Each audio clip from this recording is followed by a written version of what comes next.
Hello. Thank you for watching the video until the end. My goal is to reach 1,000 subscribers on my YouTube channel. If you're interested in this type of content, please subscribe. I would be grateful to you. Let's move on to the story. Michael's house stood on the outskirts of the city, surrounded by a dense forest that seemed like a living entity, whispering its dark secrets in the nighttime silence. It was an old, imposing building inherited from his grandfather, with every corner holding memories of past generations.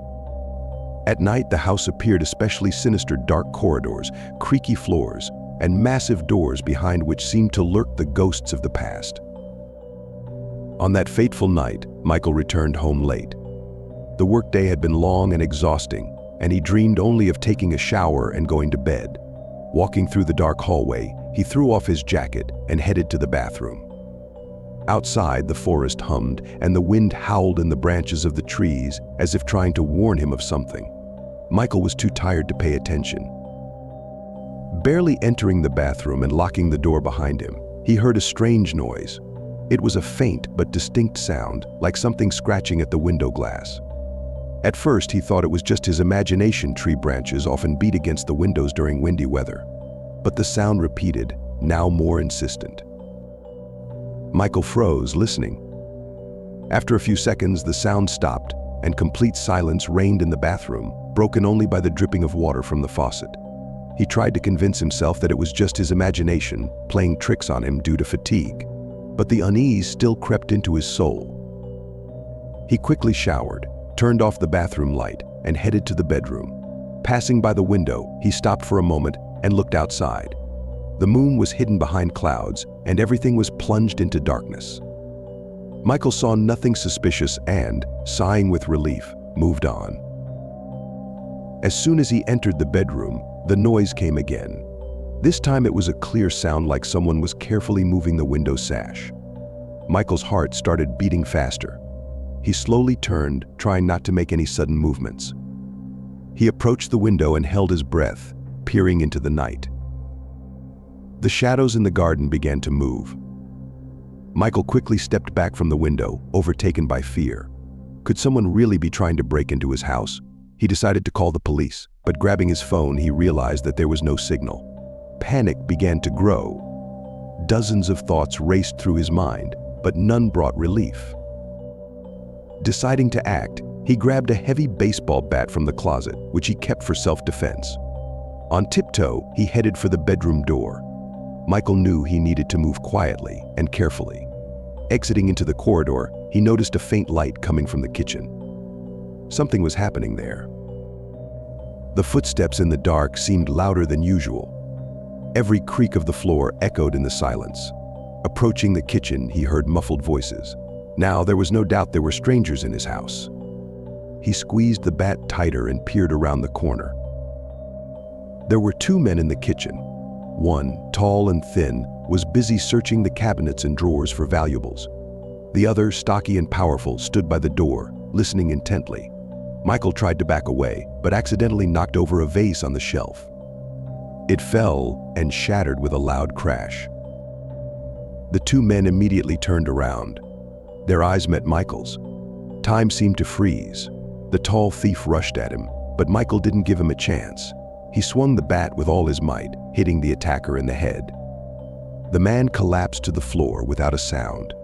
The second thief lunged at Michael with his fists, but despite fear and fatigue, Michael managed to dodge and strike again. The bat hit him in the side, and the thief retreated with a loud cry. Michael felt a surge of adrenaline. He had to stand his ground, but the thief was strong and fast. He rushed at Michael again, and now the fight was uneven.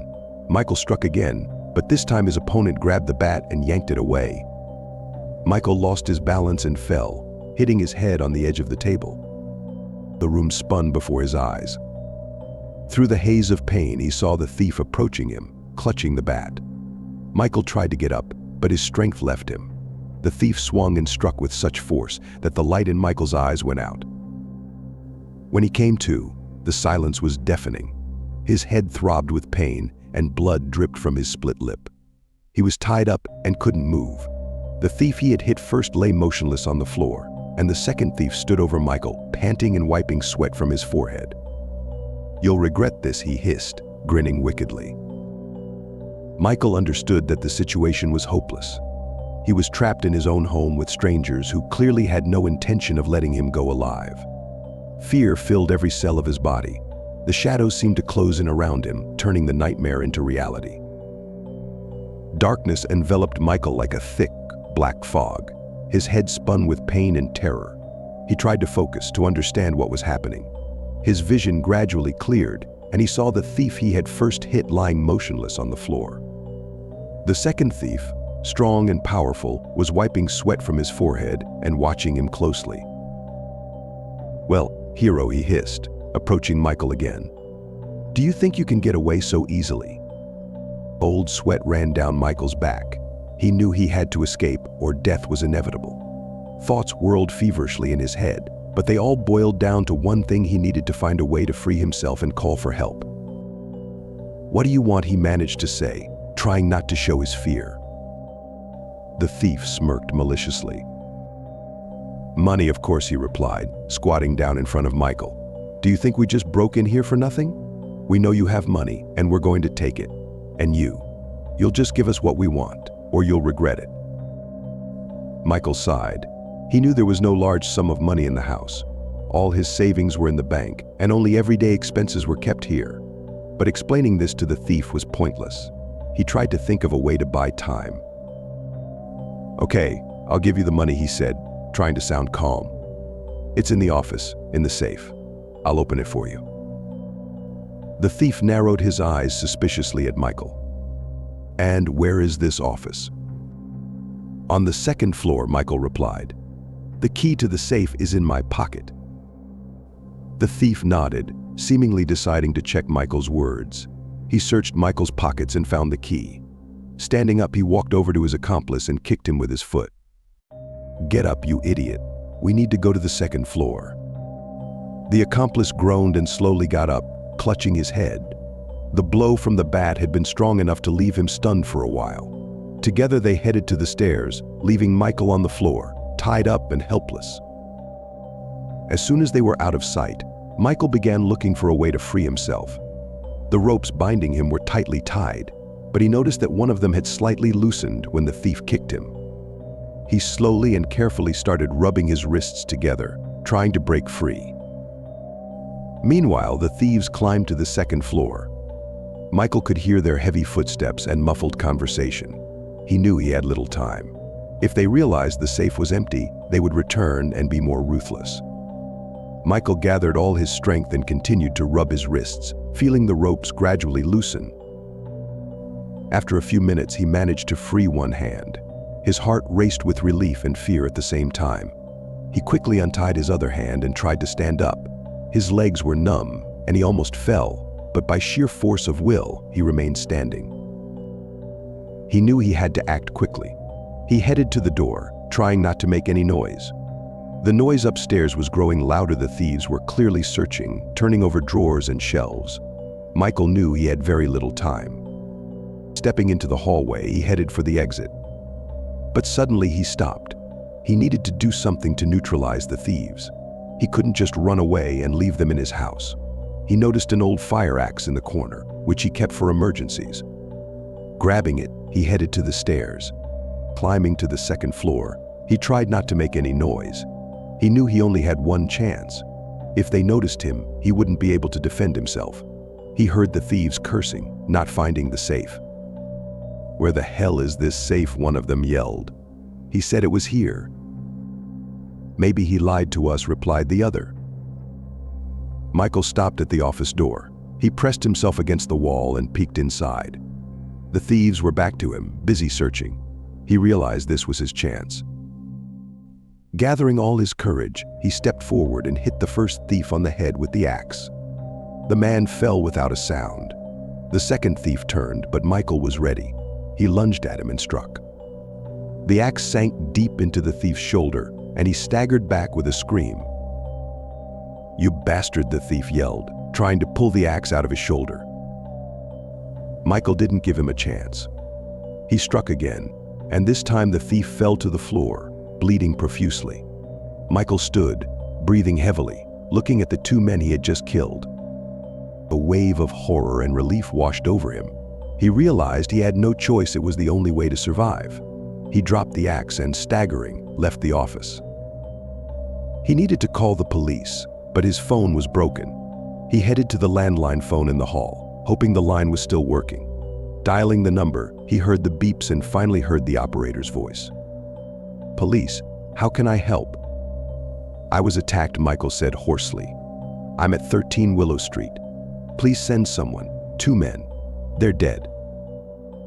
The operator asked a few questions, and Michael answered, feeling the fear gradually giving way to exhaustion. He was told help was on the way. Hanging up the phone, he collapsed into a chair.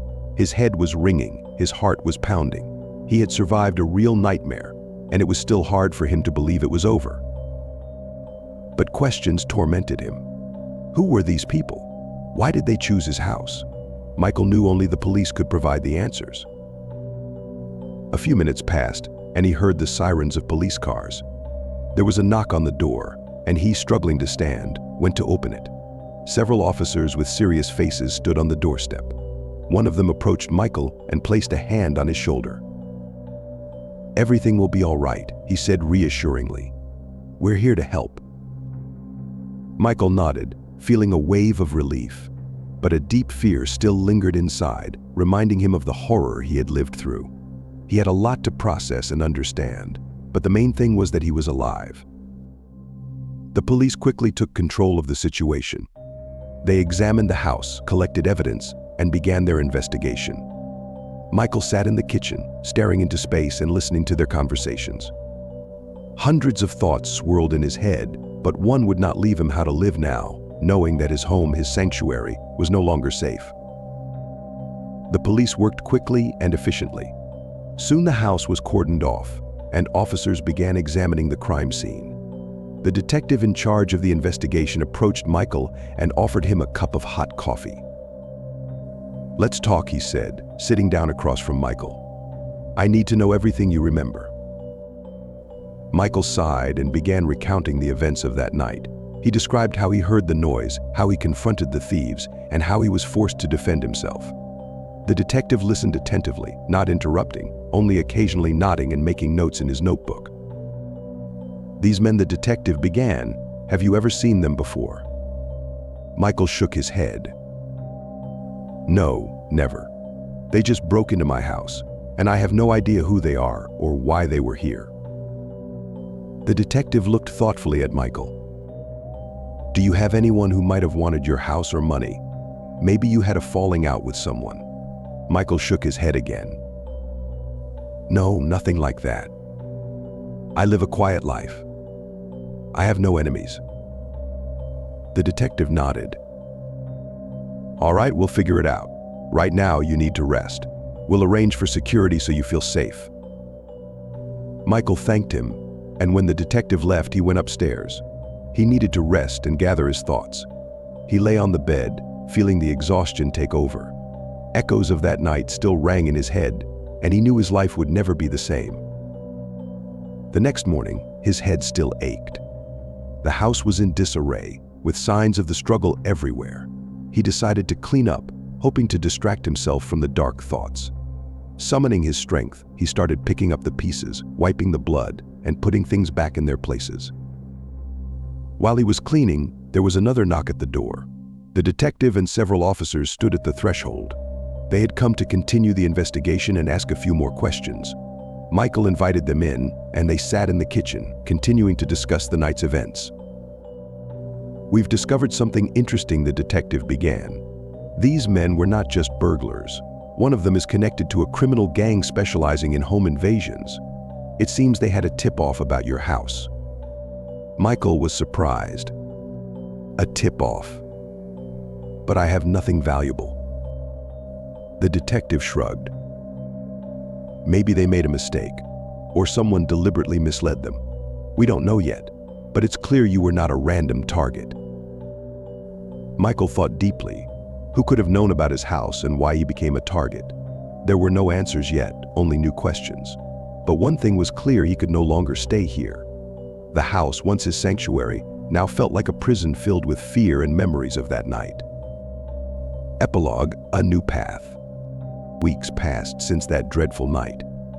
Michael decided to sell the house and leave the city. He needed to start a new life, far from the place that now associated with horror and death. He found a small house in another town, far from the dense forest and old memories. The new place was bright and cozy, and he hoped he could forget what had happened there. Michael often thought about that night.